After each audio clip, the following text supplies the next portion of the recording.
আমি নকল প্রতিরোধ করার জন্য নিজ পকেটের পয়সা দিয়ে হেলিকপ্টার রেন্ট করলাম। কি পোলাপাইন রেডি তো?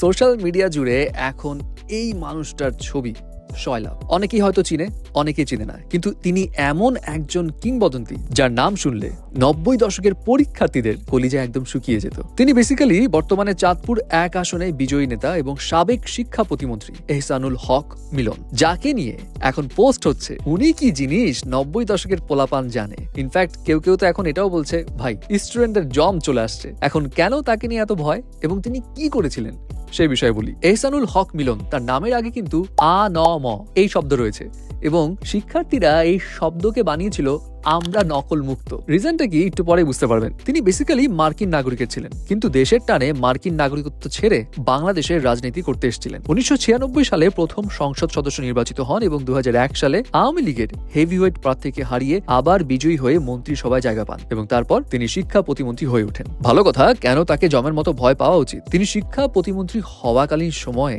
পরীক্ষা কেন্দ্রে যখন পরিদর্শন করতেন তখন নর্মালি পরিদর্শন করতেন না, তিনি অনেকটা সিনেমার হিরোর মতো হেলিকপ্টারে করে হুটহাট হাজির হতেন। বলা হয়ে থাকে হেলিকপ্টারের শব্দ শুনলেই নকল পাজদের হাত পা কাঁপাকাঁপি শুরু হয়ে যেত। তিনি শুধু অফিসে বসে থাকতেন না, নিজে সরাসরি পরীক্ষা কেন্দ্রে ঢুকে নকল খুঁজে খুঁজে বের করতেন। শুধু শিক্ষার্থীরাই নয়, শিক্ষকদের জন্য তার পরিষ্কার মেসেজ ছিল, নকলে সহযোগিতা করলে কোনো ছাড় নেই, খবর আছে। এমনকি পাবলিক পরীক্ষায় 45% বেশি পাস করতে পারতো না তার কড়াকড়ির কারণে। বিষয়টা কি, 90 দশকের সময় স্টুডেন্টদের পরীক্ষার হলে কলম, পেন্সিল, রাবার, স্কেল এই সব কিছুর সঙ্গে সঙ্গে আরেকটা জিনিস নিয়ে যাওয়া কমন ছিল, সেটা কি নকলের চিরকুট, হয় কোমরে বেঁধে না হয় মোজার ভিতরে ঢুকে। ইনফ্যাক্ট পরীক্ষা কেন্দ্রের বাইরে অনেক লোকের ভিড় জমা থাকতো নকল সরবরাহের জন্য, মানে এটা অনেকটা ভাইরাস মতো হয়ে গিয়েছিল এবং তারই কড়াকড়ির কারণে এই ভাইরাস উচ্ছেদ হয়। তার আমলে মানুষ প্রকৃত অর্থেই মানসম্মত শিক্ষার একটা স্বাদ পেয়েছিল। নকলের যে বিষয়টা সেটা ছাত্রছাত্রীদের মন থেকে যেন একদম দূর করে দিয়েছিলেন তিনি। সো এই কারণেই এখন অনেকেই ভয় পাচ্ছে যে ভাই